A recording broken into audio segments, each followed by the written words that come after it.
I'll tell you a piece, sort of a tale.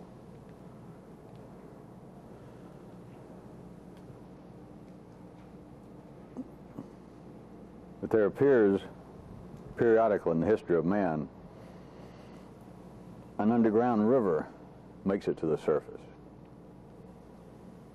As far back as you can find recorded history, as far back as the yellow circuit was functioning to the degree that it could remember and put words on something, apparently a certain underground river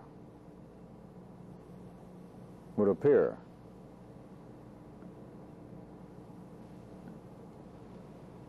Now when I say appear, it does not always come out with the same velocity. It doesn't come out in the same place on this planet, even in the same country.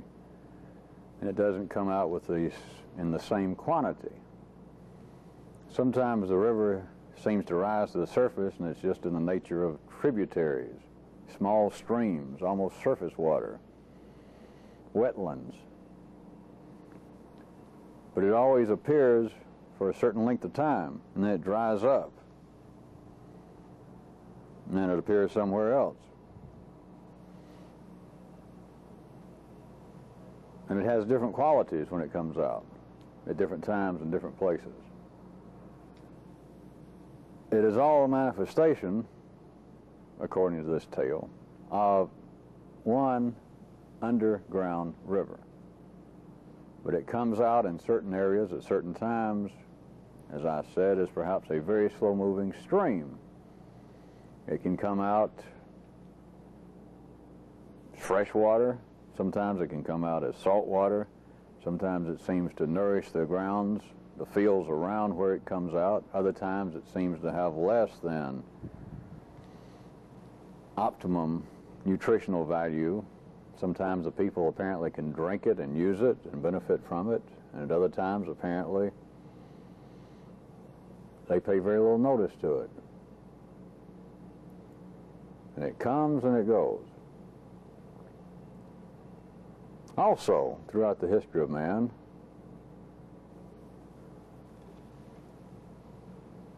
there's been two aphorisms that come to mind.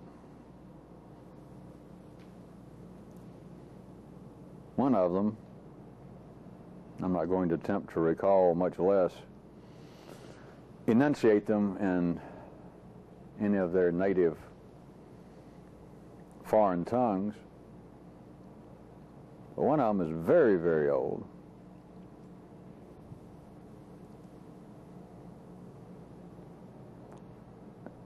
And the gist of it says that nobility is by worth and not by birth. And surely everyone could in some way grasp onto that, the partnership, and everyone finds some validity, if not total validity, to that, especially partnerships that are not of royal heritage. But then there is also an equally ancient maxim that says nobility is in birth. In some translations, in some parts of the world, instead of birth it says blood. That nobility is in birth/blood alone. Period. Ordinary people, ordinary consciousness would, if pressed, would find it incapable, as you know by now, of agreeing that both of those could be correct.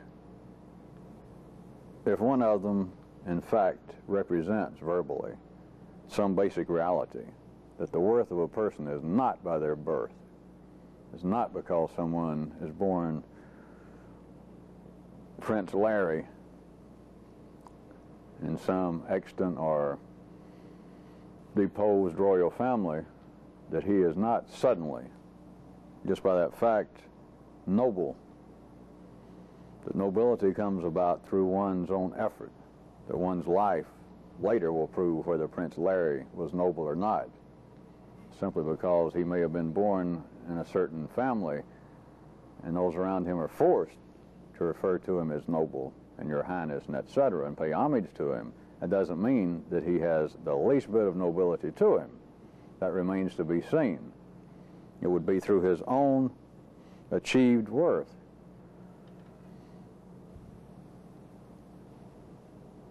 It's safe to assume that all of you, within your own partnership arrangement under certain conditions, would find that to be the most valid. It sounds to be the most democratic, the most unprejudicial. As I said, those outside royal lineages, I would suggest, would be most likely to find favor with that one. That we could all be truly as noble as Prince Larry or Princess Ida May. No matter that they may live in a castle and be referred to as your highness, through our own efforts we might work our way to such a place that we are in fact the noble ones, and they're nothing but royal trash. But I suggest to you, as I have many times, do not overlook the fact that at the very least there must be a two-sided reality for anything to live to ordinary perception. There's got to be two sides of a coin. That which a man's ordinary consciousness seems to accept, remember, in my strange world of human particle physics, is in direct, constant, immediate contact with that which it appears to reject. So the other side, that is, that nobility resides alone, thoroughly, absolutely, in birth. That you're either born noble in some way or you're not. At the most superficial level, of course, this would seem to be a rallying cry, a justification for existence for the horizontally noble or royal, for them to explain that yes, I am in power, my father's in power, someday I'll be in power. Can't be helped. If you got it, you got it. I was born Prince Larry, and you weren't. That there is nobility. That, I suggest, to most people's partnership in this part of the world, and at this time, strikes a very undemocratic note. It would even strike many people's partnership, I suggest, as being unspiritual, unmystical.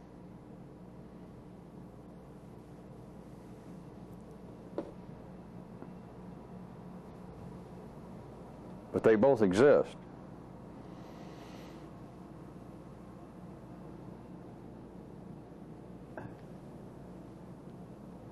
And if you can try and recall with all of this, it's impossible for you under ordinary conditions, and it was impossible for all of those who went before you to absolutely make up anything. As much as I seem to have attempted to strip away a lot of the mystery of this kind of activity, much less the so-called mystery of ordinary life and religions and etc., that which you may have or thought in the past was the most fanciful use of man's ordinary imagination in the past, dreaming of life after death, dreaming of all sorts of things that I have in essence verbally poo-pooed at the very least. You've got to remember, no one anywhere, no matter how unsophisticated they were, no matter how unenlightened they seemed to be for their time compared to us, they could not make up anything. They were still left with the flying pig dynamics. There is nowhere that human consciousness can go outside the boundaries of its own existence to suddenly pluck out an absolutely, totally invalid concept. And I am not going to deal de minimisly over anything in particular, but you should have a kind of constant awareness that anything you might sit and read right now or hear about, or that you think that I have directly attacked, and I perhaps apparently did so, to strip it of something. Whatever it was that ordinary consciousness somewhere, 500 BC, 500 AD,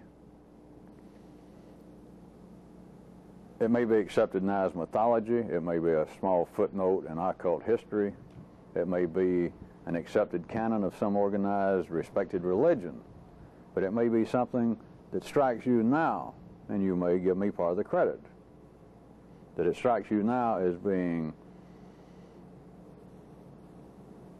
spurious, that it strikes you as just being beyond any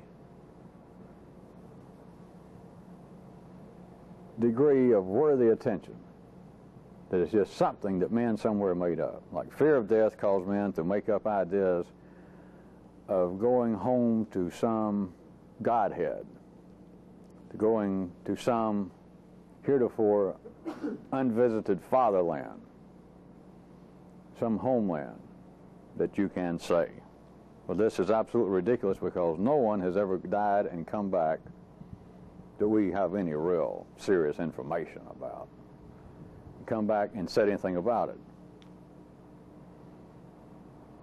And it would just seem obvious that fear of death would cause men to make up such stories. But the fear of death is within the same confines as whatever spurred men to make up such stories. There is nowhere to go outside the realm in which we live. There is no story that a fish can invent that does not entail water. Doesn't matter what it is, water is going to be the background of his stories.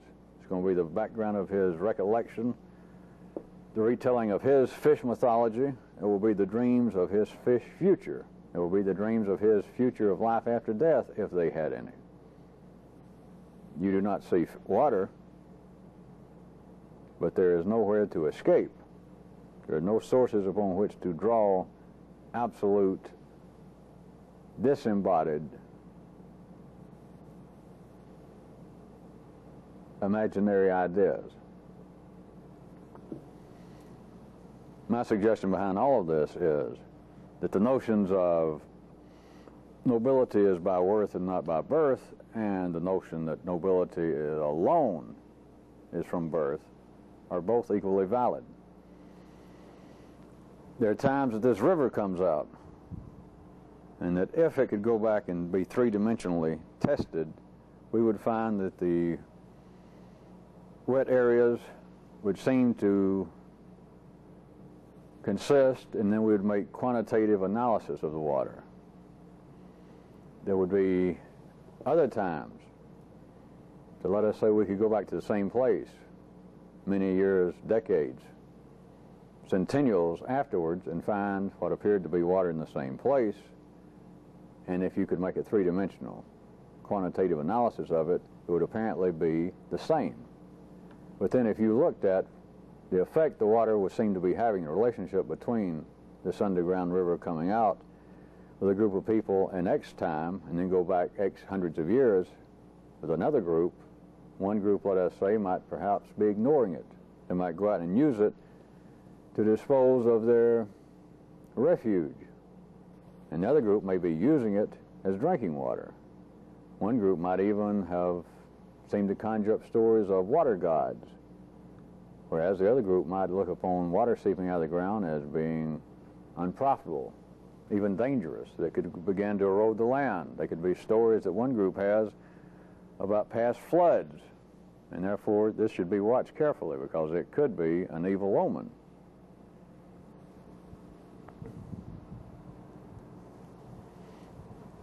The river has a lineage,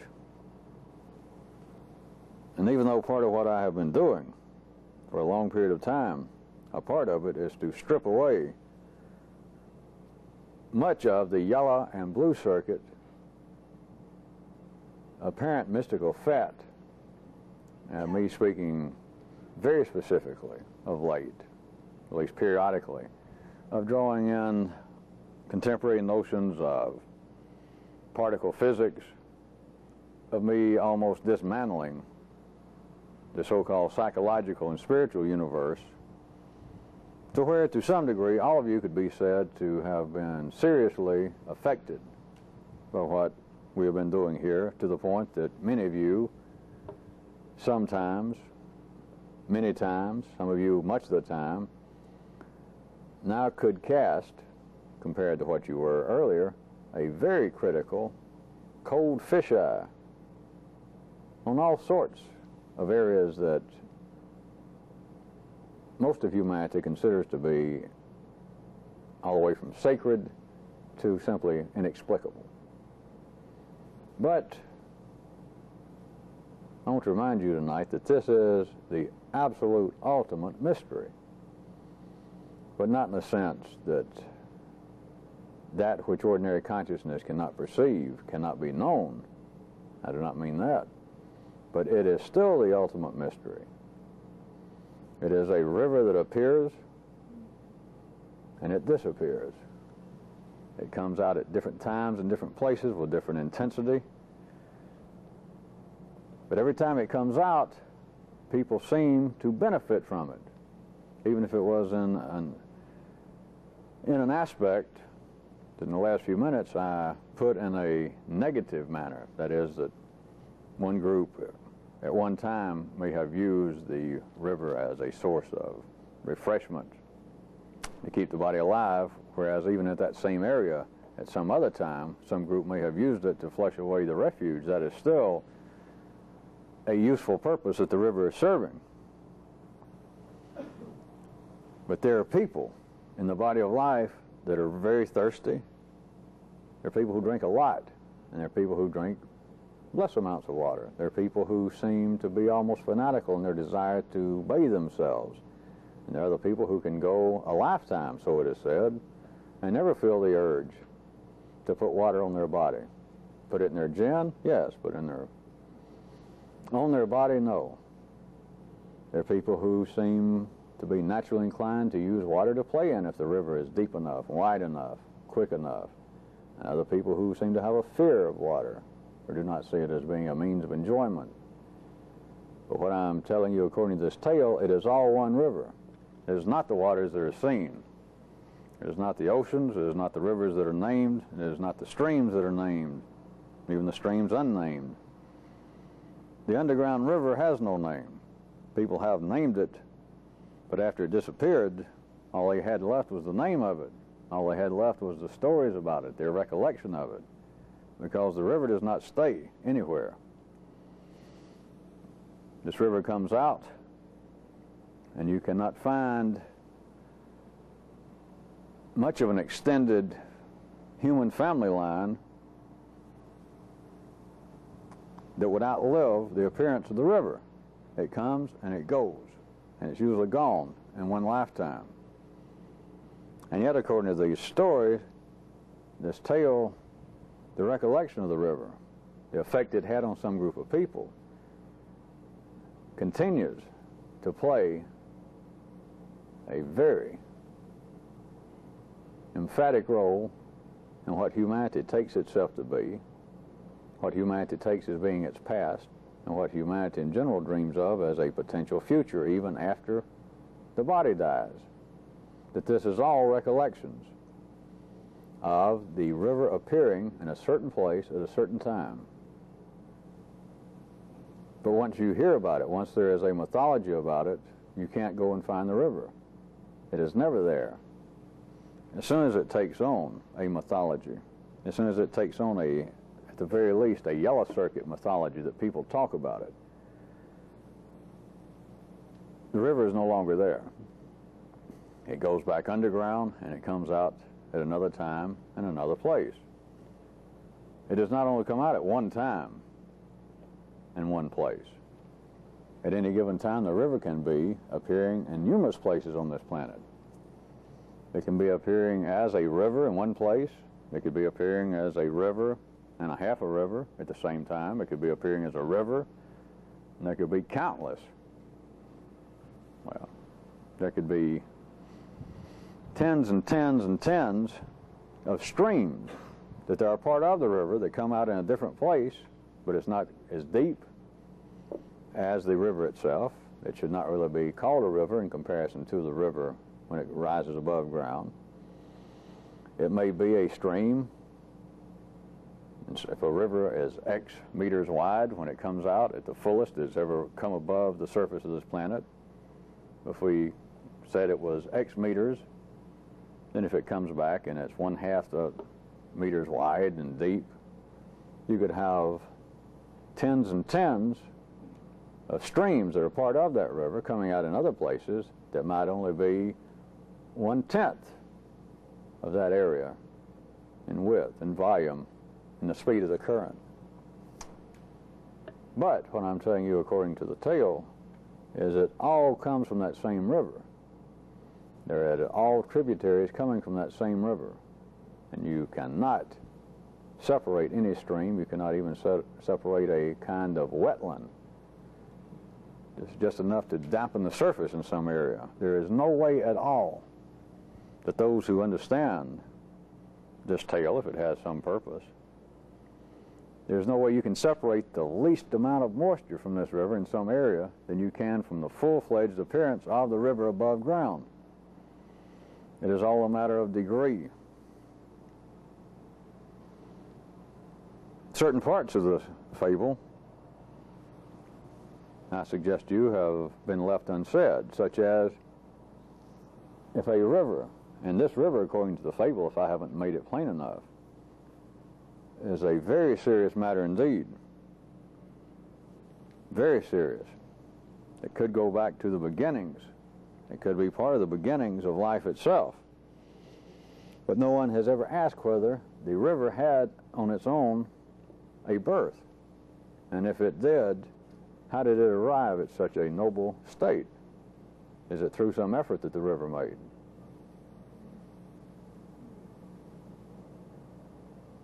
Was it born noble?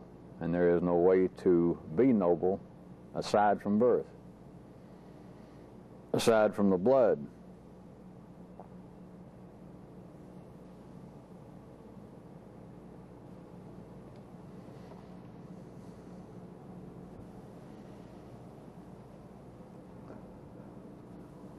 In certain ways, I have almost stripped, or I say I have attempted. I know that there are parts of many of you in your old partnership that still want to cling to some of the myths and the tales and the religious ideas that you have had as far back as you can remember.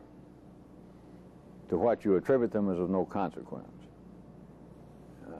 Parts of you and your partnership have still protected certain of those ideas and tried not to let things I said that you felt were coming as being direct attacks upon some of your cherished beliefs that you in the partnership have managed in a way to almost turn a deaf ear periodically, to let the partnership go off and sing a song, to almost tune in another station. Some of you probably thought you were a little bit better off that you took what you heard as being attacks against things that seemed to strike at your very nature, your kind of erstwhile religious nature, that surely I was speaking in allegory. And I guess at the very least some of you could think, well, I finally got into areas that I just went overboard. But I didn't. I knew exactly what I was saying.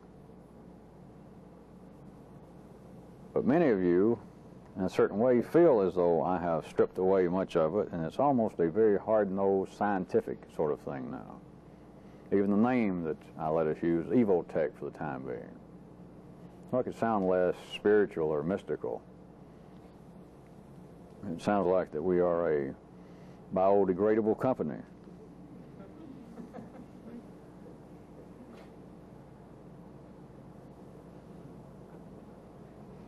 But let me tell you what.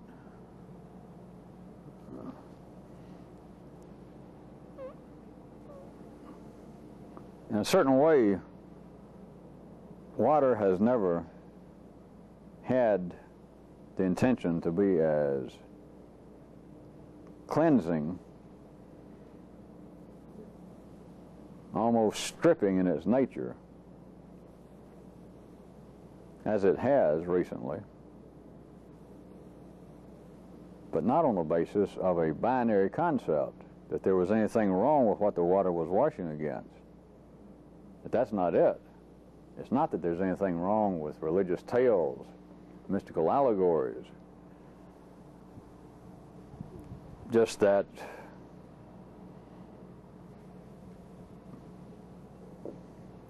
rather strange sensation in most of humanity that life is indeed a mystery, and you don't have to be a philosopher to have that feeling. And then most people who got involved with this and what I was doing had it more so than the norm would be, that this is a great mystery, and somebody somewhere maybe has been told what the mystery is. People cannot be told what the mystery is. I've talked about this from various viewpoints and conjured up paradigms that I clothed in all sorts of guises, from jokes to apparent, at least oblique attacks on what you perceive to be religion.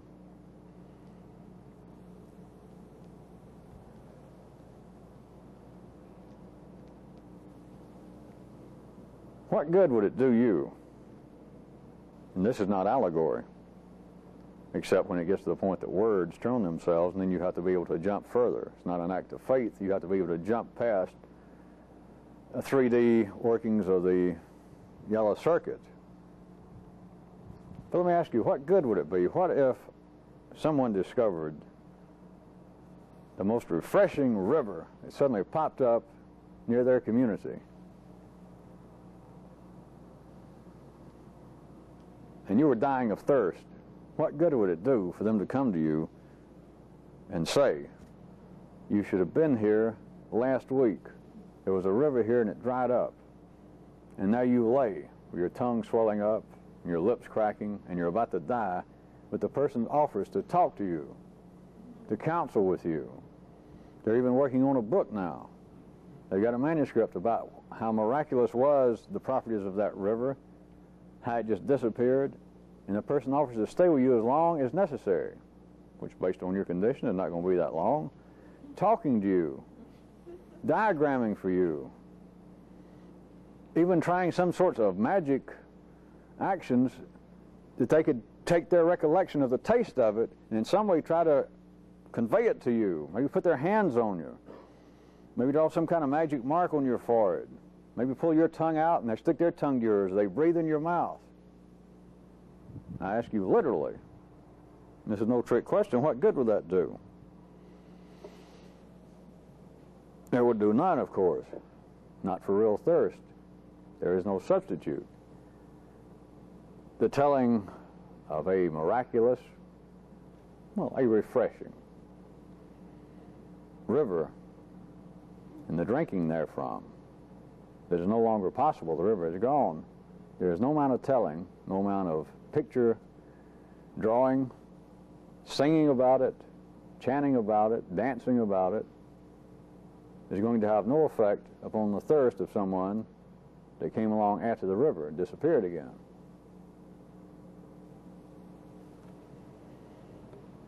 There are people, however, notice I said a real thirst. Now you got to get past a point without me wasting a lot of time with trivial verbal things and jump past the limitations of words right quick and say that there are people who have a thirst, but it's not all that serious. Those people, including some of you, under certain conditions, those people, up to a certain point, seem relatively satisfied, can seem to enjoy hearing about the river. We'll smile. We'll ask, you be here tomorrow to talk about the river? I'll show back up. I'll bring some friends. Was it really that great? Will you tell them what you told me? Will you describe again? Will you roll your eyes and lick your chops when you talk about it? Will you tell us the one about people who used to walk over there and put their hand in it and it would seem to cure things? Will you tell us all that? It's still the river. It may not be out in full force, but it was the river, and with some people, and I don't mean a small amount of people either, the memory of it, the telling about a prior arising above the surface seems to be in many, many respects, not the actual material thirst, but in many other respects seems to be quite sufficient. There are other cases,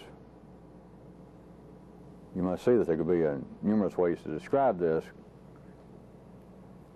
qualitatively, but there would be other cases of people that actually were alive when part of the river surfaced.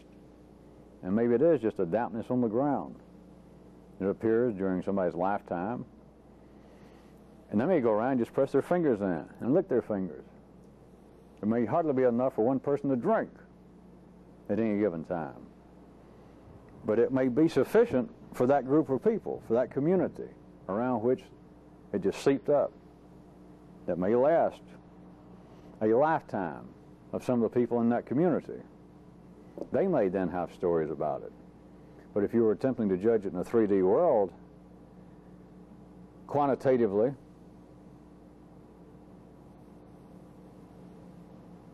your conclusion might be that there would have to be a great deal of difference in the river rising above ground in some particular place, apparently in full force, as big and as quick and as swift as it has ever been, and then another area where it only created a damp spot a few meters in circumference. You're right and you're wrong. I remind you one more time, it all comes from this underground river. It does not take on somehow another form at a different time in a different place. It does not become a different mixture of hydrogen and oxygen. Just sometimes it comes out in full force, and you've got everything between 0 and 100% full force. You got its speed. You have its depth. You got the duration of its appearance.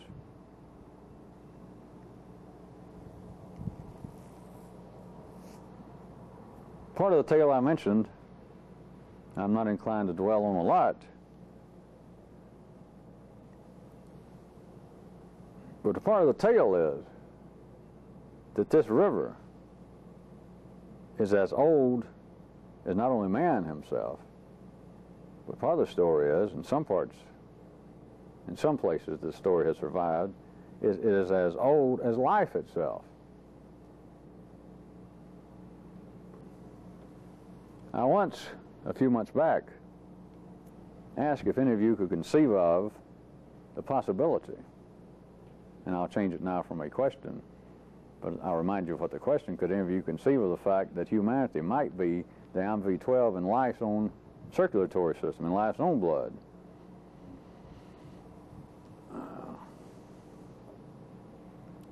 At least let me tell you that that is not a hollow rhetorical question. It was not a trick question. It was not something just to get you to neuralize ad infinitum and that I would never come back to. The river appears, it disappears, it reappears in another place. When it appears in Germany, they call a river whatever they call it in German. When it appears in the area of Syria, whatever the Arabic name for river is, they call it that. If it pops up at some particular time in the Scandinavian countries, around Jutland, then they're going to name it whatever the name for river is in Danish. But it is the same river. It carries the same water.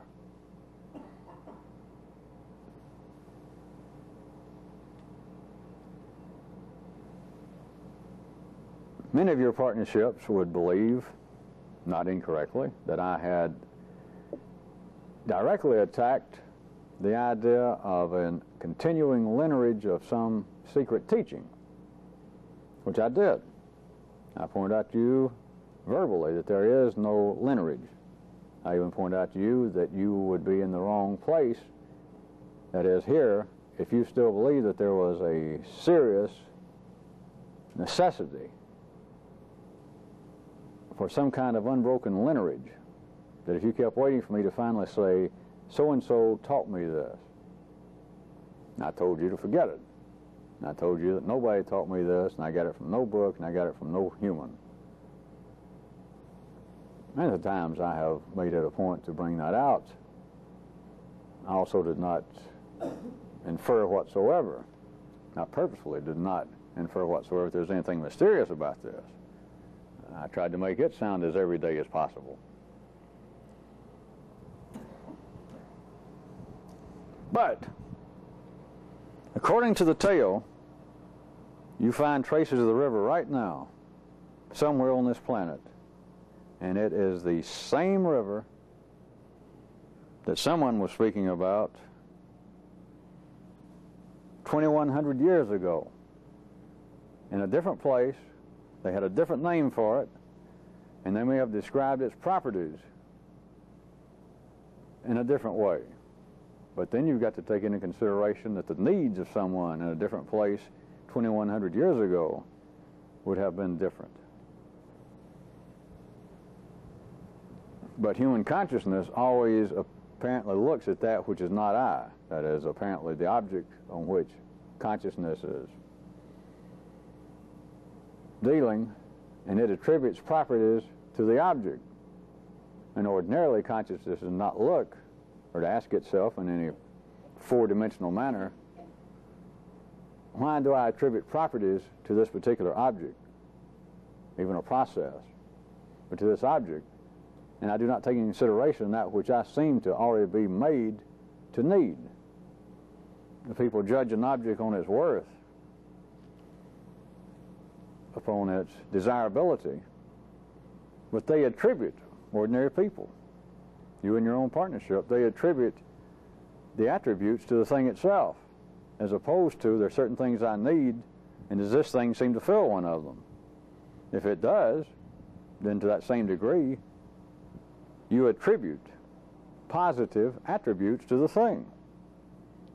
If it in fact seems to be in conflict with automatic needs that you seem to have and desires you have, then you attribute negative aspects to it.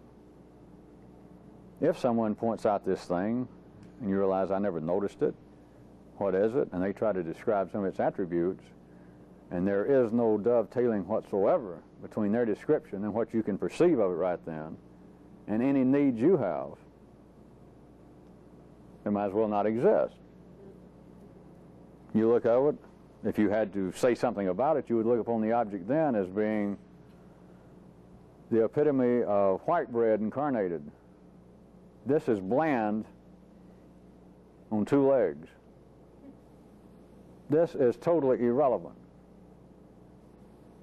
It seems to have no attributes because ordinary consciousness does not see any connection whatsoever between that which my own birth seems to require me to seek. This seems to have no relationship to any of these inbred needs that I have. Therefore, the thing is sans attributes.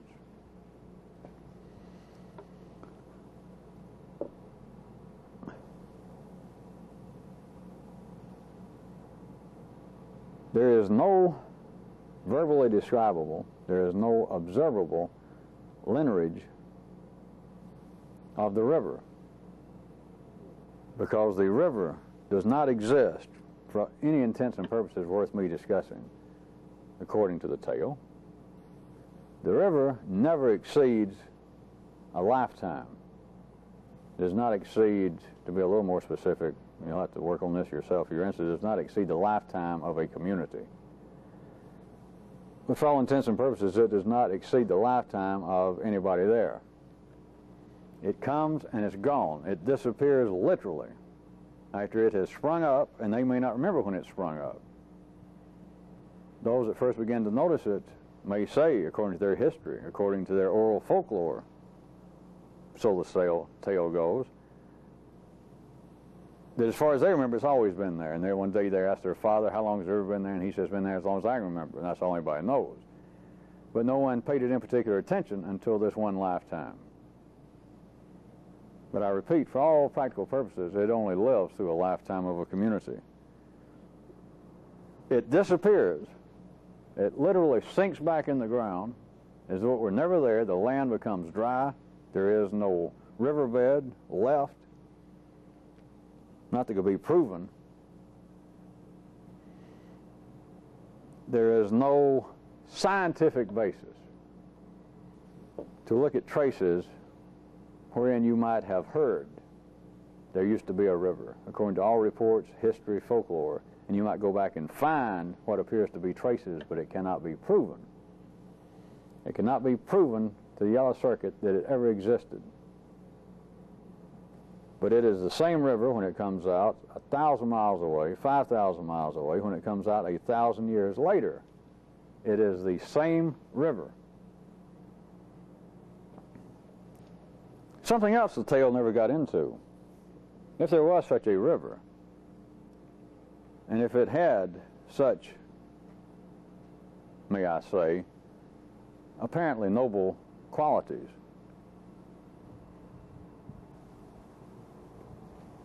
would not surely such an entity have some kind of consciousness?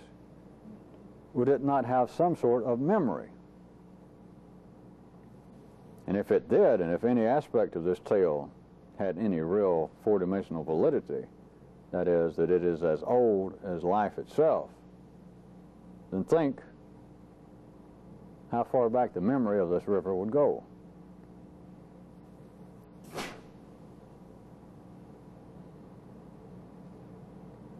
If the second axiom were true, that nobility is alone by birth, what could one ever do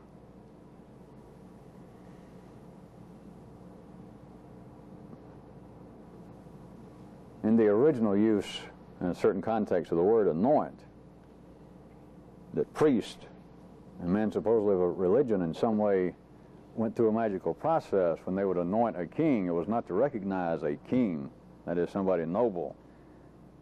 It was not to recognize a fait accompli. It was not to appoint this guy king through some deal. That the original use in certain parts of the world of the term that came to be known as anoint was for somebody of the non-secular world to anoint that which was already a reality, except the blood need to be nobilized. And that by laying on of the hands of the priest or through some ritual, there was an actual change in the blood of this person, assuming he was not noble by birth already, that he was a usurper, that he had overthrown a prior noble person.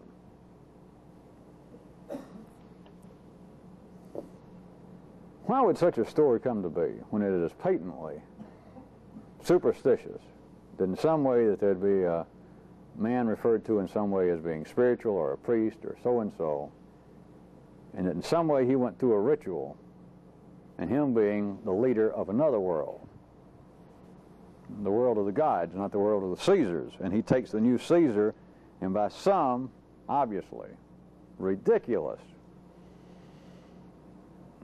childish ritual of some kind and some belief that the people, surely not the priest and the king involved, surely they knew better, or maybe not, I don't know, but that it was accepted that this process, originally known and translated into English as anointing, that there was an actual transformation if the person had not been born noble, that the blood was changed through this process, and now the person was noble, and that would have been the exception, or an exception, to the second axiom, that nobility is only by birth, is only one is noble through his blood.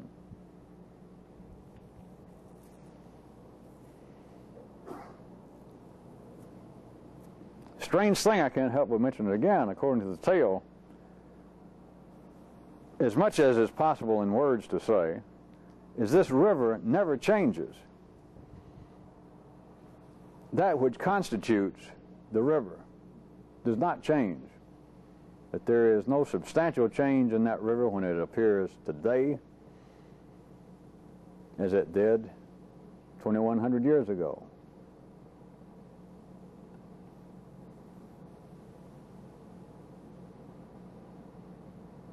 If it had a certain kind of nobility to it, with the kinds of attributes mentioned in this tale of the river, then based upon the sketchy information in the tale, you would have to assume that it was born noble. Or else then you're left with questioning, how would a river become noble? What would it do to become noble? What would it do to improve itself? If it is a river, no matter how unusual it may be, if it was a river, how is it going to change the nature of it being a river? Its purpose. What's it going to do? How is a river going to take on the abilities of an architect? How is a river going to be anything but a river, no matter how miraculous, no matter how noble the river may be?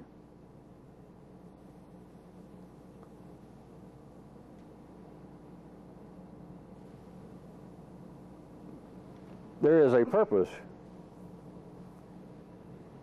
in this intro tonight.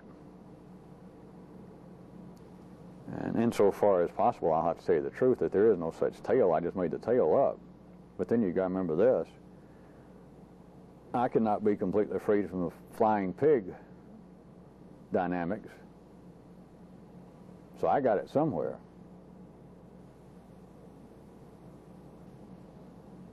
Many people I saw last week, and I got some notes tonight, were disturbed, I'll use that term, concerned, upset, staggered. It's 2 or 3 of the words I saw in some of the notes tonight about what they heard me say last week about change.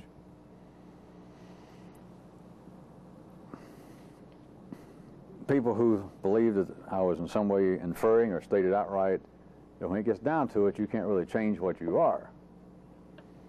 And that what might be the ramification of that if it was true. And that certain parts of you and certain parts of the body listening to this agreed, and certain people didn't agree. Some people didn't see a particular relevance in it.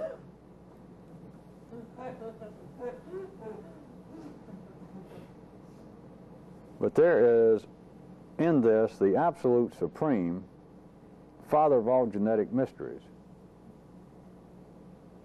Not that I don't know enough to know what I'm doing. Not that I don't know enough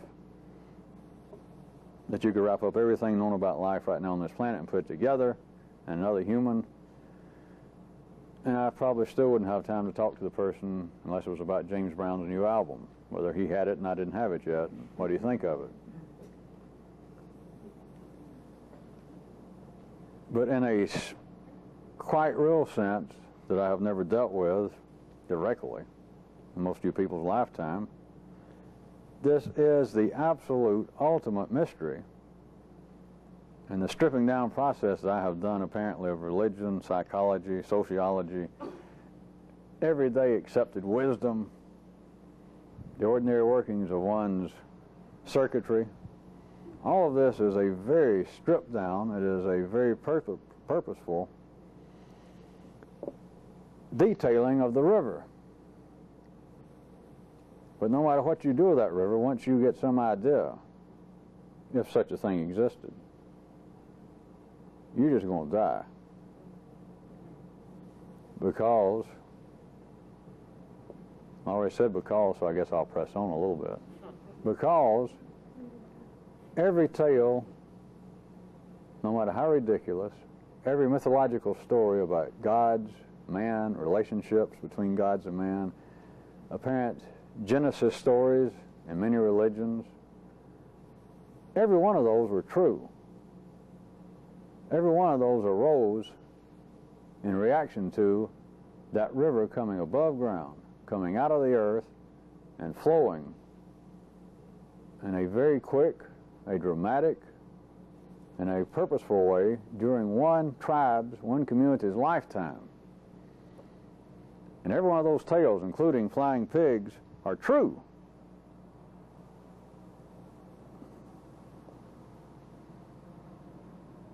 But then part of the purpose of me stripping down things is you've got to understand this. They're all true, so what? Really, so what?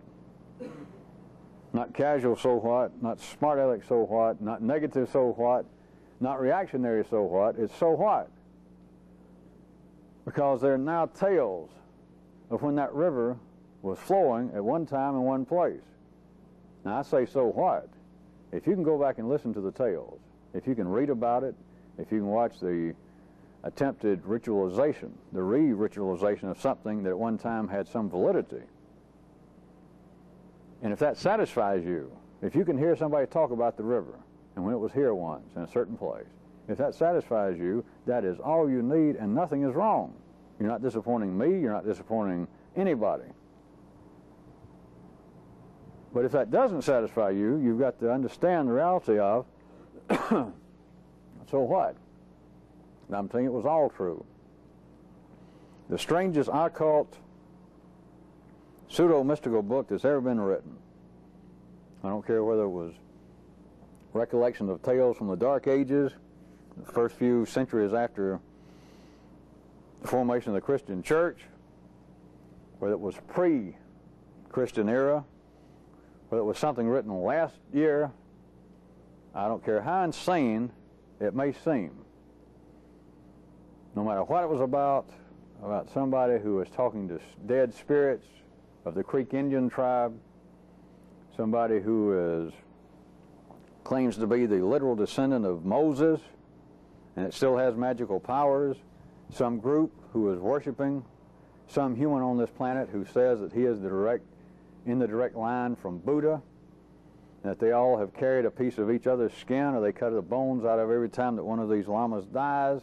They grind it up, and the next one eats the ground meal from that bone, and in some way it's kept alive with spark. All of that is true. It's as true as pigs flying. There is nowhere that humanity can go. I don't care who it is. I don't care how shifty-eyed they look. I don't care if they got a pencil-thin mustache and wear blue suede pointed-toe shoes and they used to sell aluminum siding.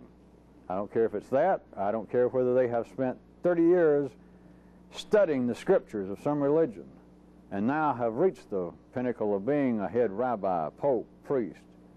Whatever they say is true. It is the retelling. It is the recounting. It is a genetic memory now. It's not some kind of imagination. It is a genetic memory of a time and a place wherein that underground river came out in force.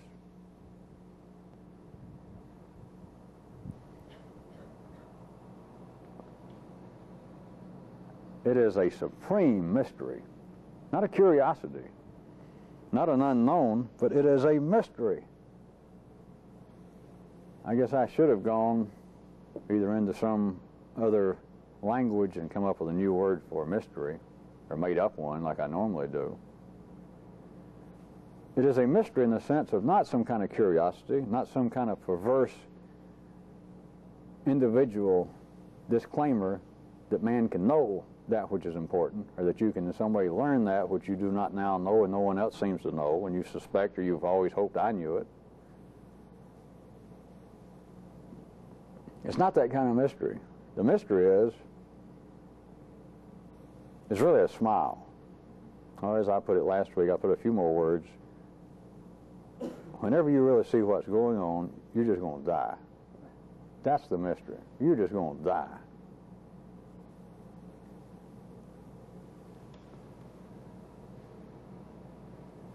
There is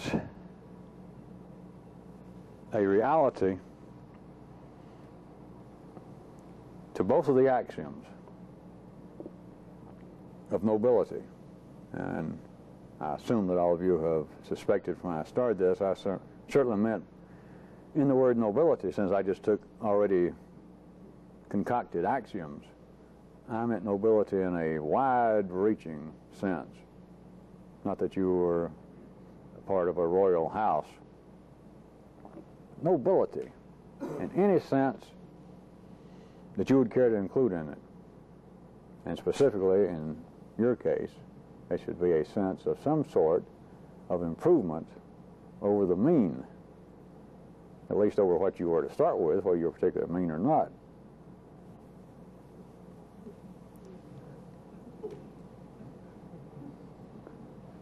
some improvement, hence some change has taken place. That something you have done has changed you.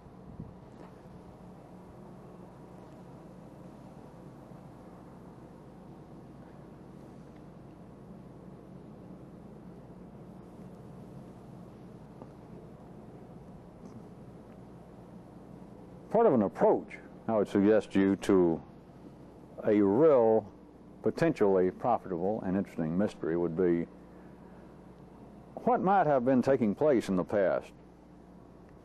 Whether it be 5,000, 2,000, 200 years ago, certain places on this planet, that there seemed to be some activity always centered around some person that seemed to have a decisive impact, at least on parts of the flow of human history. That this person, their mere existence, seemed to have undeniably some direct impact. And that people apparently were changed by it.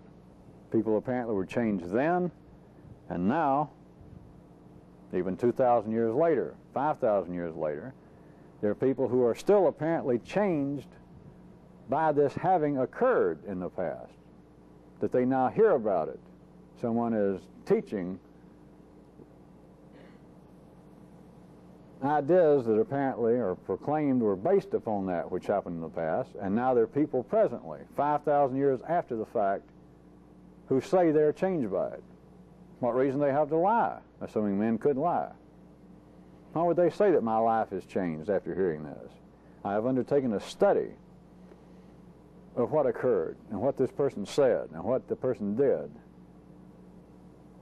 And after coming to grips with this, after studying it, after contemplating it, after discussing it with those that are more well versed in it than I am, it has changed my life. Why should they lie if they could? Why would they lie? What purpose is served? Is it all mass hallucination? Stay tuned for part 2 after we turn the tape over. Before we turn the tape over, my inference that I was going to answer some of that, I was just known as a cliffhanger.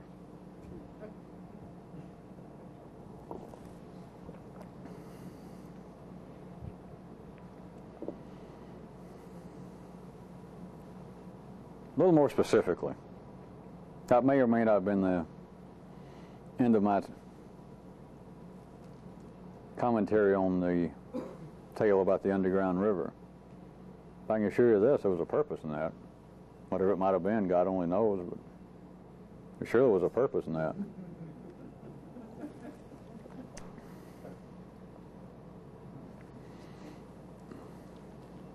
A few little matters of things I've mentioned I'd like to draw your attention to. Some of you may have had little dust bunnies under your yellow circuit bed that we may be able to roll some of them together. The grand old partnership inside of everyone's so-called consciousness, that which I have pointed out to you from a certain very real viewpoint, is an unrecognized description of what's known as one's personality, that there is a partnership in everyone. But all of you have had occasion with a task and on your own to see a certain thing that I just wanted to put a few little words on. Is the partnership feels its existence to be one of me and not me. Which, of course, it takes two to have a partnership. But it feels its very existence is me and it's not me. And at any given moment, here's the part I'm getting to tonight, at any given moment, it feels, all right, my existence is me right now. And then at another moment, my existence is in the not me. This is the molecular, the real basis of feelings of being temporarily in control, being out of control. People who even feel in general that their life is totally beyond their hands. They just can have no effect on what's going on. Not just over what takes place externally, But even though their thoughts, their feelings, their own little secret self seems to be absolutely at the mercies of the ebb and flow of what's going on in the world.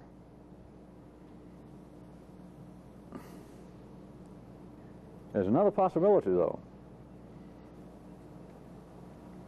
If you try and look at it to see that right now is the feeling, the ordinary partnership feeling in me of its existence, is a feeling like, all right, this is me right now. And at other times it's not me. I mean, it's still there. Other people would call it uncontrolled feelings. They can call it neurosis, psychosis, hearing voices. Many times there's no particular name for it. You don't have to feel as though you are psychotic. If you take what I've just described in words, all of you can find this is true at times. You catch it right after the fact, like seeing the person run through the door with the can of film, and you catch the trailing few frames of the film, and you realize that right then the partnership's feeling of me was not so given the choice of me and not me. It was really not me. I'll leave it to you to pursue it further. I'm not even going to describe it, but it's the feeling that the partnership, my existence right then, was a not me. But then you try to look at it head on, and then you got a third question, or a third possibility.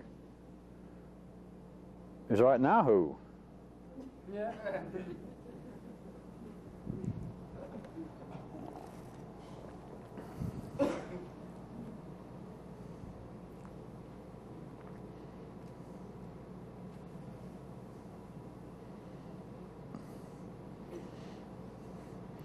Another example of an area I keep trying to,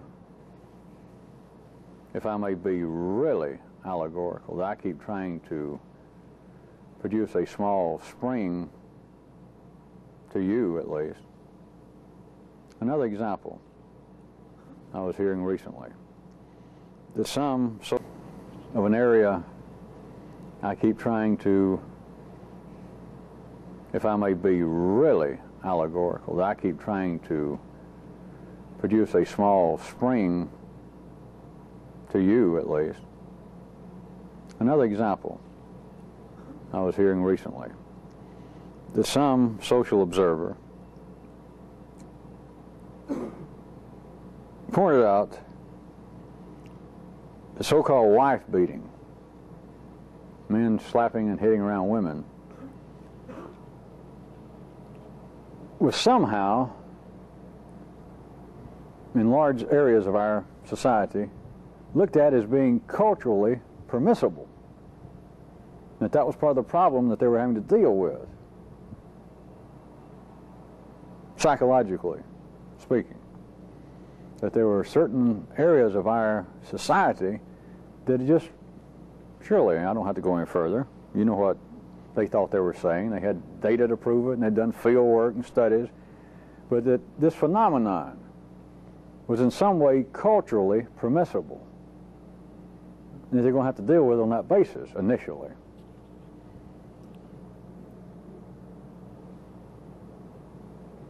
Like everything else, it is true. But like everything else, if you're ever going to try and find, or perhaps even discover it's already there, this fable river, and not go by tales, not by second-hand stories, not by attempting to hold up mirrors and to see if you can find a reflection of the river somewhere, or to hold up mirrors and see if you can find a reflection of someone talking about a recollection of the river. You've got to see that there is a structure going on that protects the river. It protects it when it's gone. It keeps humanity operating in a certain way. That educated, sophisticated people state that which seems to be accepted reality. That is, in this case, wife beating. Part of the problem of dealing with wife beating is that in certain areas of our society, it is culturally permissible. And they cannot see that what they're describing, as though it were some intangible, as though it were something separate from a lower level, a more common level, of what they're calling culturally. It's simply the material manifestation and socialization of that which is never recognized, and that's the race of genes. Not the race of man, not the race of Americans, not the race of poor Americans, not the race of Germans, not the race of Africans, Latinos, is the race of genes.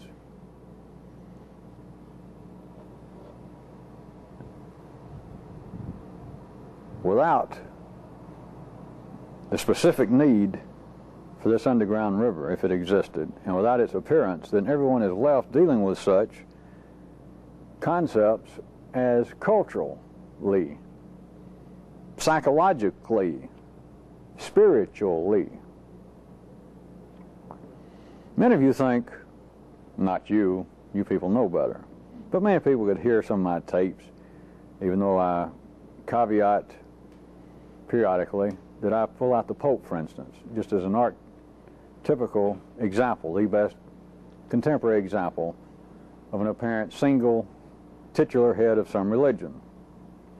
But many people would think that I have laughed at the Pope or made fun of, ridiculed the whole idea, point out this political office, that they'd get together and vote.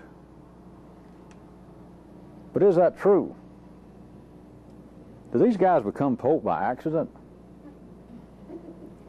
The College of Cardinals get together from the death of a Pope, and there's apparently a kind of political process.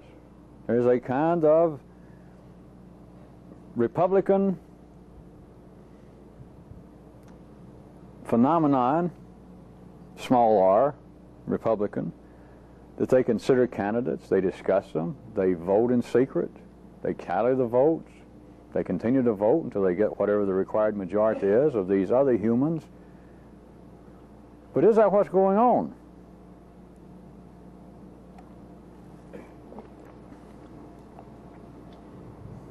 What could be, in a sense, any more socially ludicrous to educated, sophisticated, liberated, democratic people like us than the idea of royalty? To read in a magazine the caption under a photograph at a charity ball in Monaco, Prince so-and-so, pretender, and it lists the throne, a royal family. And to the best of your recollection, having taken 2/4 of undergraduate history, you can't even place the family, the house. And you may have to go back and look it up if you cared to. And it was an usurped line of royalty in the Balkans. The last time one of the families sat on a throne was 1919. And yet there's a guy going around, he gets invited to important parties. He apparently, you read a little bit more, has no income. Somebody keeps him up. He's living in exile in Greece, Italy. These other smart aleck, pretentious people, these other exile kings, princesses, and princes refer to each other as prince, and that's so-and-so. And you look at the nature now. Let us say that the area was now what is Bulgaria. And based upon your passing knowledge of the political scene, you realize that the chance of this guy getting back on a throne to set up a royal family in Bulgaria today, tomorrow, next year, you know, the odds. Whew. And so you could look, and your partnership have at least a perverse laugh. God, what a sad life. What fools. Men trying to live on his reputation because at one time his uncle or his grandfather was called Your Highness in Bulgaria, of all places. How did that picture get in the paper? Even if it was a National Enquirer. How in the world did it get there? Who bothered to take such a picture? Who bothered to find out who he was? What if there was other real royalty there? Or if not royalty, Mick Jagger, some people who are worth something? Why did this guy's picture end up there? This anemic-looking, inbred, wall-eyed, out-of-work prince with no throne, no hopes for a throne, yet he made it. And yet you read it. You in the partnership even took time to laugh at it, to have an internal dialogue about They ought to take all these pretenders to thrones, as they're called, and line them up and shoot them, or else, turn them into head waiters up in New York.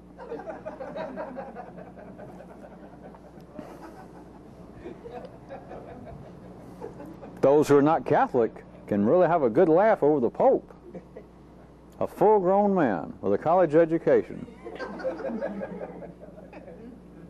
Those who are not Jewish, be much to laugh at. A large part of the world can laugh at Islam. Guys laying down, wearing out their forehead.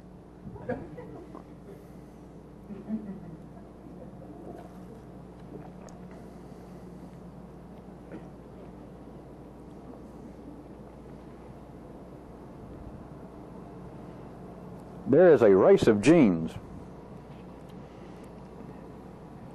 Apparently bloodlines can be altered. Apparently races can intermingle.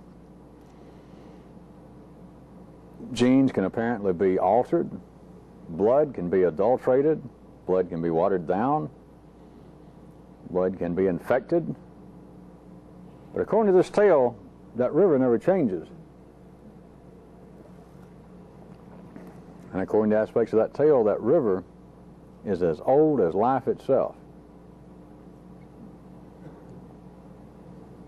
What in the world would cause such, should we call them silly or just useless, ideas, notions, and tales of nobility, of royal blood?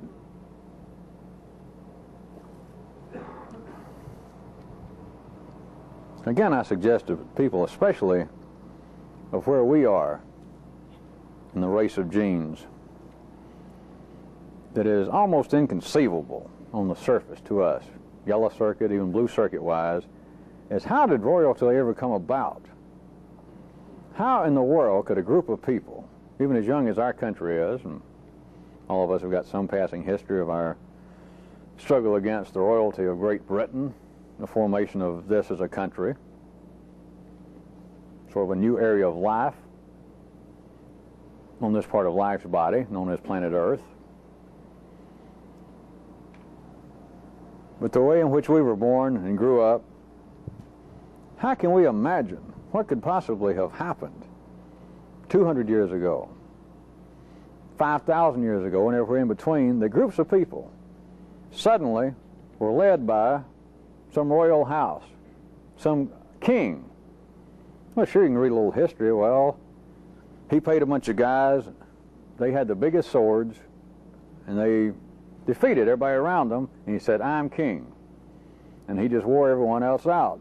He killed off enough enemies that finally those still alive said, "Okay, what the hell? We can't fight anymore." And you say, well, that's how somebody became king. Are you sure? Are you sure that that makes any sense once you get past sequential thought?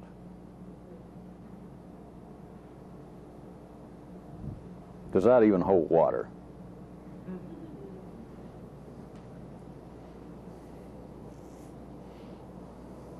The interview with a fairly decent partnership should have had some passing question about such matters.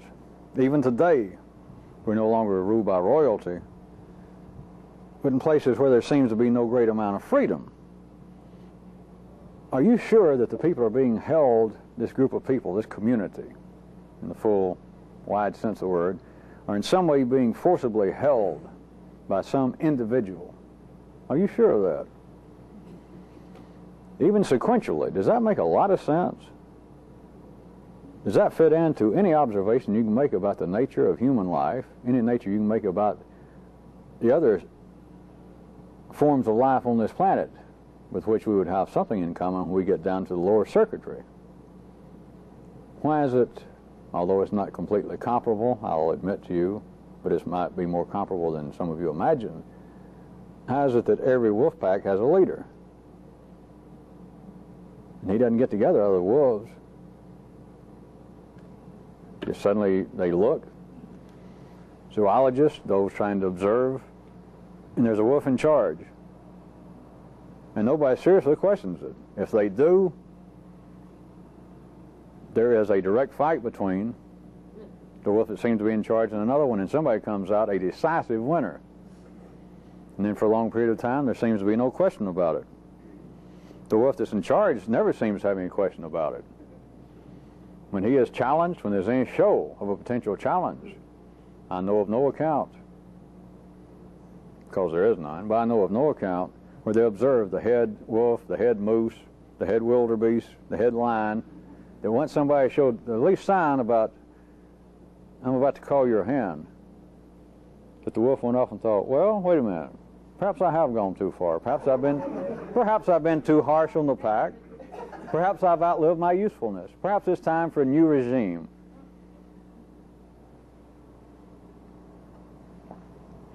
Of course, everyone can immediately say, well, we're not wolves and we're not lions, and I admitted that.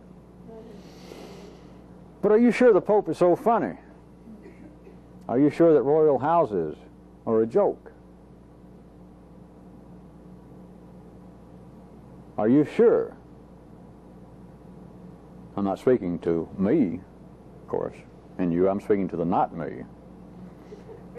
Part of the partnerships I want to do this. Are you sure that what I've told you about man's blood and this substance is allegorical? Are you sure? Are you sure, even though I kept saying that this tale and this fable about the underground river is a tale or a fable?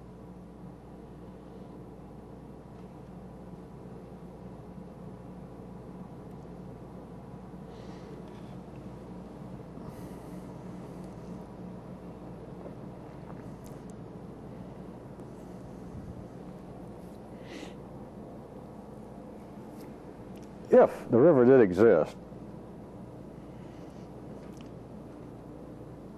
let me clean up my kind of apparently rhetorical musing earlier in the evening when I said if it did seem to have the nobility of purpose and the nobility of actualization that parts of the tale would have it have, I suggested it might not have to have some form of consciousness and ergo a memory. Let me say if the tale was anywhere close to being true, as I have read and heard and understood the tale, if it were true, if we were going to play imagine, then I will have to tell you it would have a memory. But when this sort of activity in which we seem to be involved, in which I certainly seem to be involved, and you hope you're involved or you try to be involved, seems, at least the way in which you've been confronted with me, to have little to do with the past, other than me using examples of the past and showing how they're not pertinent. It seems to have to do with always 1 second ahead of where you are, the struggling to become something else, the struggling to become noble, at least more noble than you are, noble though you may have been when I met you. But becoming more noble, I should have said.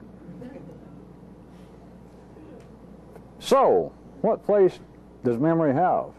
What if this river, if it existed, and if it existed like the tale said, as I was playing imagine for a minute, then I'm going to tell you it would have a memory. And the tale says that the river is as old as life itself. As old as life itself. Therefore, it knows what life is. Or it knows as much what life is as life knows itself. Think what a memory that would be. And the tale says, I remind you again, when that river appears right now, if it were to pop up, substantially, verbally, it is no different than it was 5,000 years ago. Hence, it would be no different according to the tale. Who knows how old life is? We'll all assume. You're safe to assume it's more than 5,000 years old. But if life was 10 billion years old, if this tale were true, then the river's memory is 10 billion years old.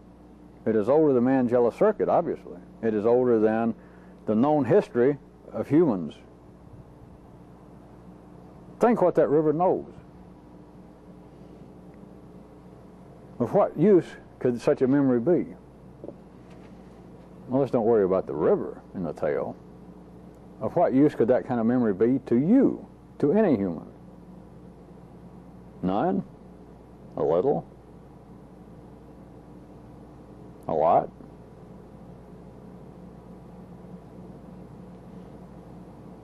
What if it were possible? What if there are people, not hidden in caves necessarily, that I have apparently scoffed at, but what if there are people? That's too ridiculous. I shouldn't even bring that up. Well, I went that far. What if there are people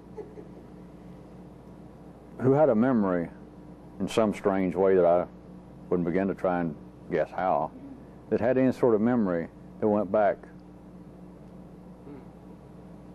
I'm talking about way back. Well, what use would it be, if any? If they had it, why don't anybody talk about it? Or what if some of them have talked about it and you didn't know what they were talking about?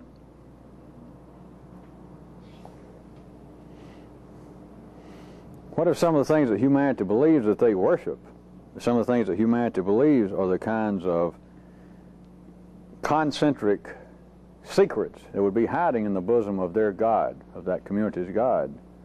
What if you hear or you have read about them talking about such notions, and it would appear to be some kind of imagination, a mythology, that the kind of events they talk about surely couldn't have happened because it defies all sense of physics, and that the laws of physics certainly hadn't changed in the last 5,000 years, that these things could not have happened.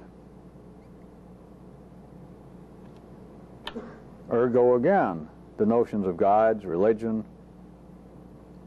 It's another day, it's another time, it's outmoded.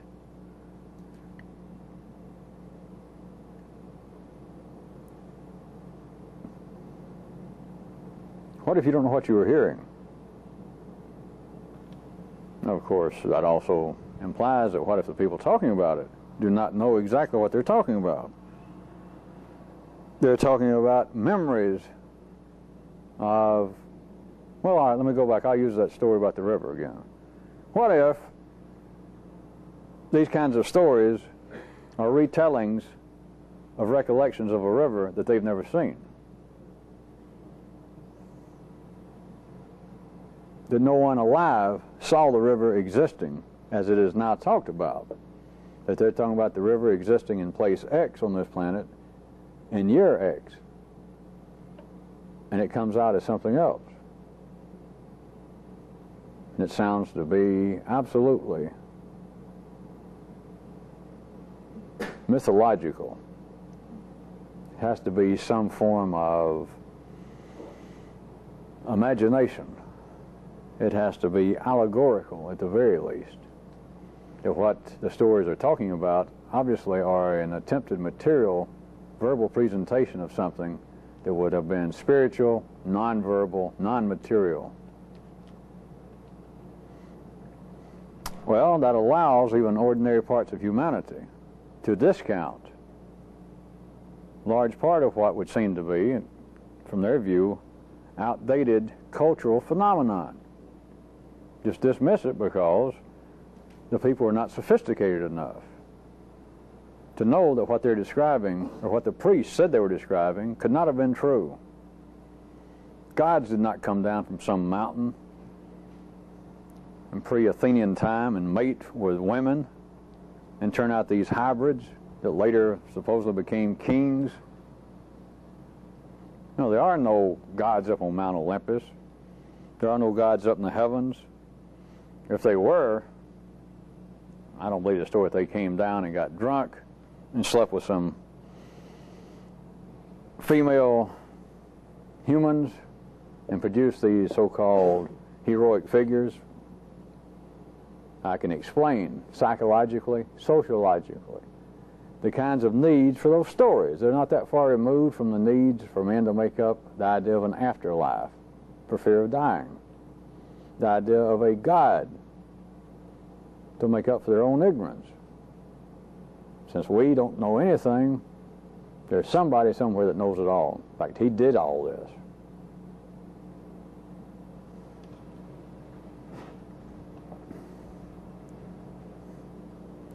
Stories, like everything else, come and go. Well, I guess we could say stories have a birth, do they not? Then, could we say that some stories are noble stories? If so, were they noble by birth? Were the stories when they were conceived, if we could find a moment of conception, if we could locate the first time somebody told a story about gods coming down and mating with humans, to use one for instance, or to talk about the first person on this planet, the creation stories, if we could find one person that apparently made up the story, wherever he got it. You know, he says he read it in a secret book, or he said that the gods smote him, or is it smited him, and he had a dream, and he comes back with a story. And we start there is the birth of that story. All right. It had to have a birth somewhere. It had to come out of somebody's mouth the first time. Was it a noble story? Let's assume it was. That it seems to inspire, it seems to comfort. But was it noble by birth? When it first came out of a human's mouth, was this story about, and the God says, let's create these little creatures and call them men. And they did so. Was that a noble story? If so, the first time a human said it, was it noble at its very birth?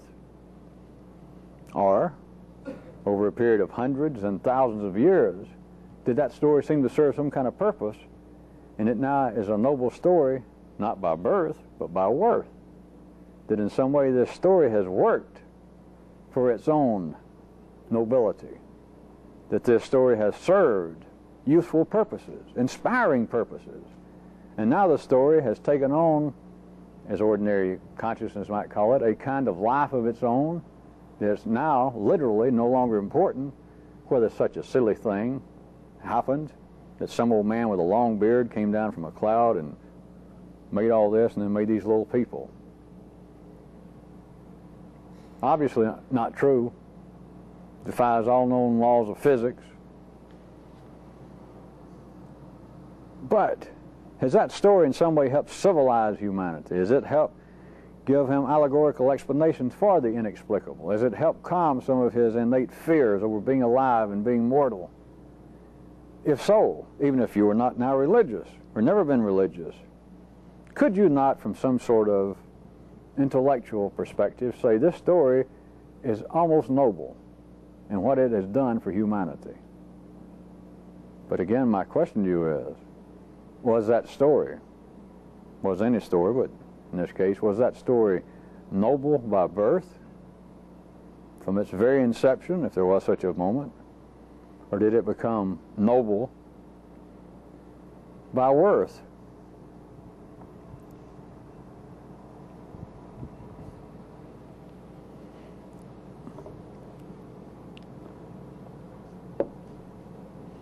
When you begin to really see what's going on, you're just going to die.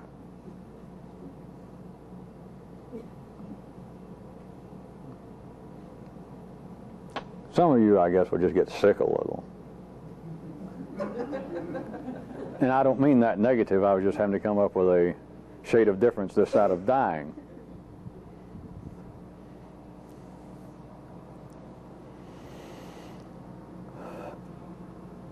I would be hard-pressed standing here now to really think how I could have apparently stripped and slapped around large parts of a collective reality of you people, fairly appropriate to our time and place as the only people I'm dealing with. Have not been writing or speaking to the halls of history, and I'm not speaking to anybody in Germany or France or Argentina or Albania. I'm speaking to you people, which is the only thing I propose, the only thing really possible.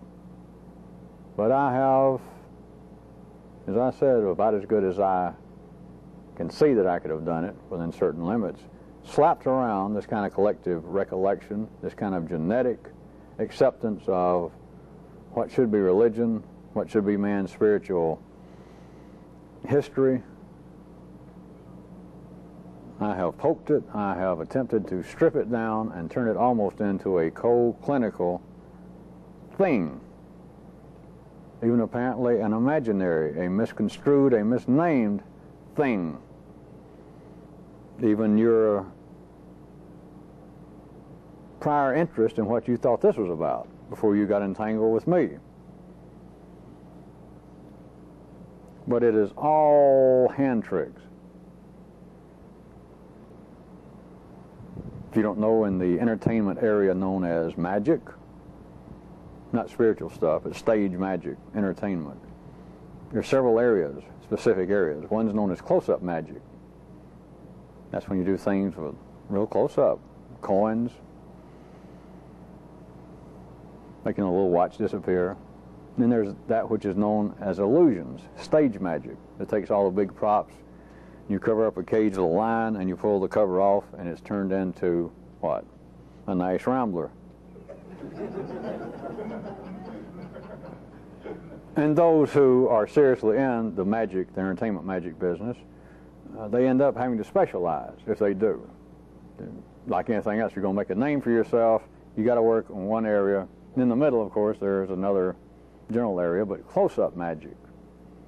You work for years and years to become that adept physically, to manipulate coins, run around your fingers, to be able to take cards, and apparently while doing nothing, make them disappear, jump around the deck. All the way from that to turning automobiles into animals.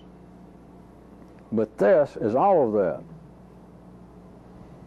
Sometimes it's close-up magic, and sometimes it's illusion, which is stage magic.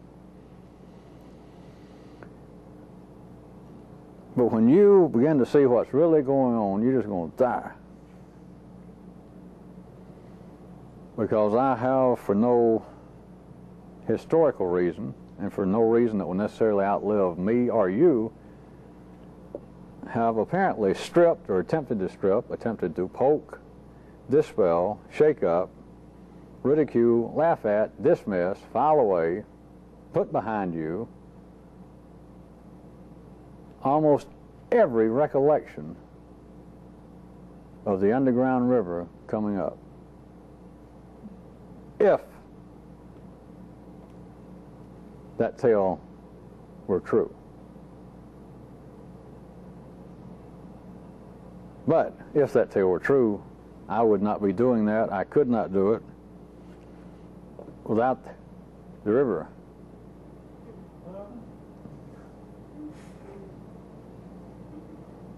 And anything I have told you, anything that I have encouraged you or directed you, suggested you do, in a sense, within dimensions spreading beyond our lifetime, the lifetime of this community, not just you people, but where we are. The reality of it is moot. It's important. It's useless to debate.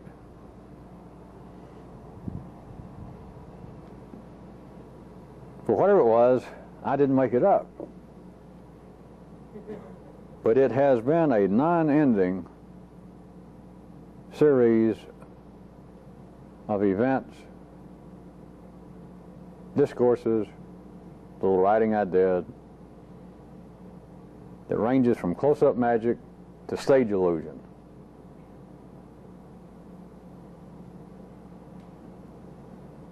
What if humanity was the MV12 in life's own blood? What ramifications would that have? What would that do to every story that you have ever heard and read from every religion, big, small, in every part of the world, from China to Palestine to the British Isles, to South America, to Denver, Colorado, and certain parts of Vail? What would that do to all those stories? What would that do to every story of every religion that you ever found yourself interested in, every religion that just on first blush, your own partnership seem to reject, that's foolish, these people are nuts. What would that do to all those stories? What would that do to all mythological tales, including such tales as this underground river? What if there are people whose memory is as old as life itself? What if there are people who know where life came from insofar as life knows where it comes from? What would that do if you could take such an obviously tenuous possibility, to say the least, I guess? If that were true, what would that do to your perspective of what is important? What would that do to your perspective of what is possible? What would that do to your perspective of what is probable in your lifetime? Some of you, and no potentially morbid sense, did feel a kind of undercurrent of discouragement from what you thought you heard me say last week about, in a sense, the impossibility of change.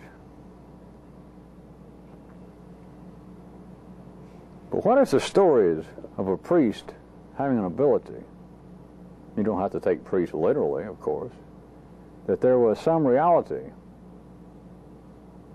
behind the original notion of being able to anoint someone and literally nobilize their blood, turn them from a commoner by actually changing their blood that it became royal.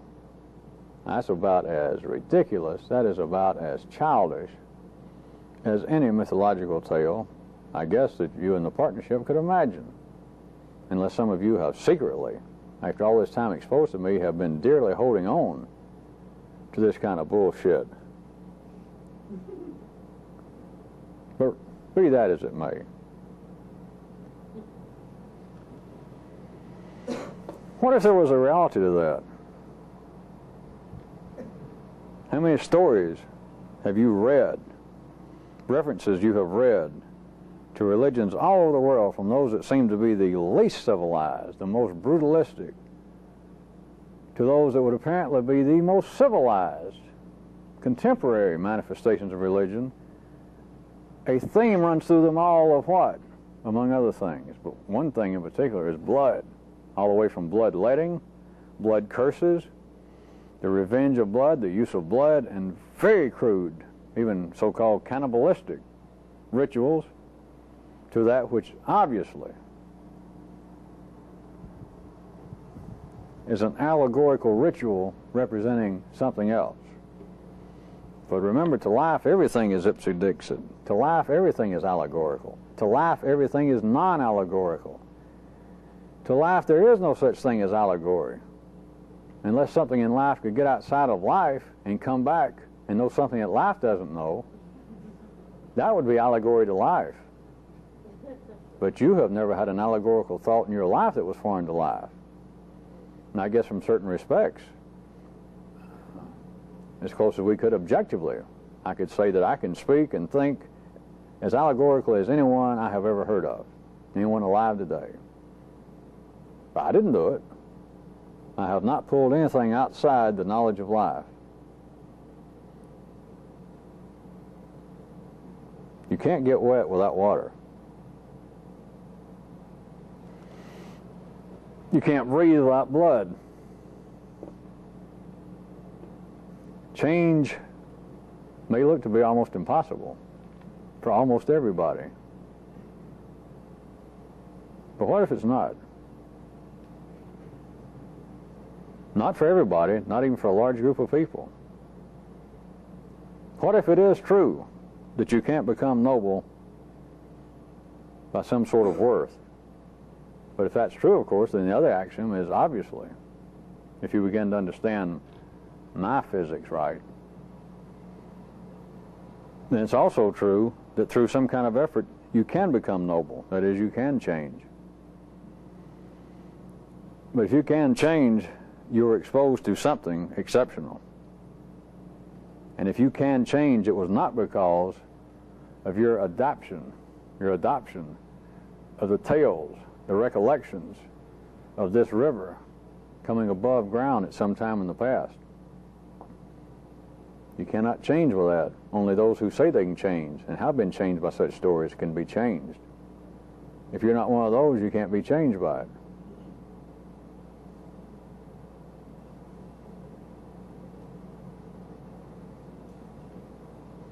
I think I have pretty well succeeded along certain lines up until now of dispelling, those of you who have sincerely listened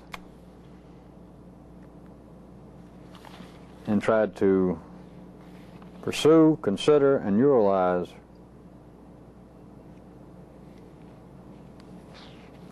all of this, to strip this of its fatty, unprofitable cloak of mystery. But I'm going to tell you, it is the supreme mystery. But it's a smiling mystery. It is not a curiosity. It is not a question mark. The mystery is within the fact that you're just going to die.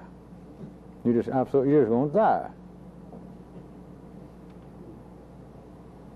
But very few people can get to the point of actually just dying. But I have not, for those of you who may entail the possibility of becoming noble, I have not harmed you by attempting to have stripped, run down the road, made all these myths lose as much weight as possible. If I didn't actually strip them down to skin and bones, that was my intention. But I've made them lose as much weight as possible. And I have frightened them as much as possible. But everything I did was made up, if you believe that. But everything I attacked was also made up, if you believe that. If you would like to look at the other side of it, everything that I have attacked actually happened. It's actually true. Everything that you may think I have laughed at or attempted to get you to see was an illusion, was an unprofitable, ill-based perception. It was all true. But if you're going to turn to that side, then everything I said about was equally true.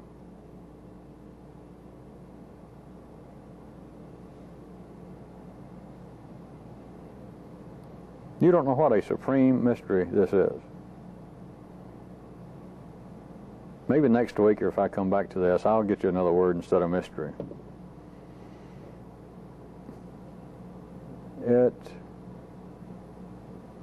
Well, you're just going to die, that's all. You'll just die.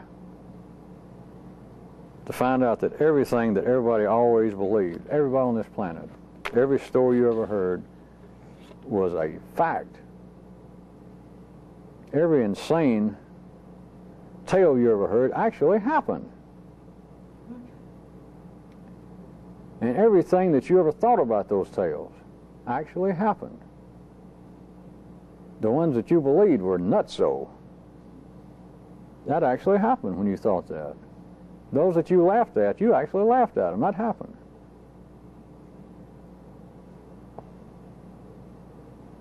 Everything that was claimed to have been possible at one time that no longer seems to be possible, that's true.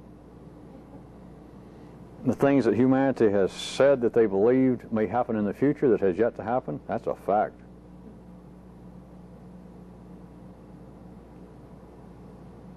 And you're just going to die. Once you get a glimpse, once you begin to actually see what's going on, and all the apparently dark, horrid depths of man contemplating, is there a God? Where is he? Where do we come from? Did he make us? Did we in some way make him mad?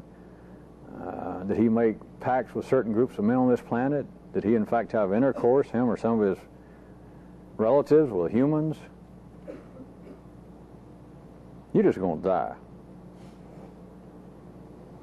Because you can take the most childish so-called religious belief you ever heard expressed, and that's a fact.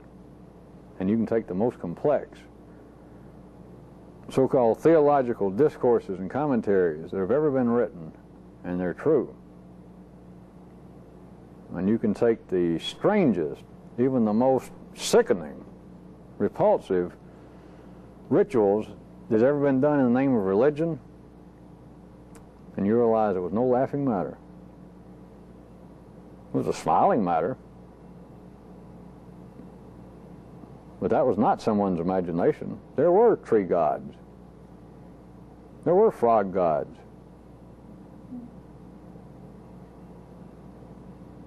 Well, what I want you to understand, if I didn't make it clear enough when I started 40 minutes ago, was all of what I've said tonight was a part of the tale I said. You know, when I started out and I said this is a tale, it wasn't just about the underground river. Everything I said was a part of that same tale tonight. So that was all I was going to do, was to tell you that tale, and that's the end of it, and I didn't have anything else to say tonight, personally. I was just, all of that was a part and parcel of the tale, you understand? I want that to be clear, all right?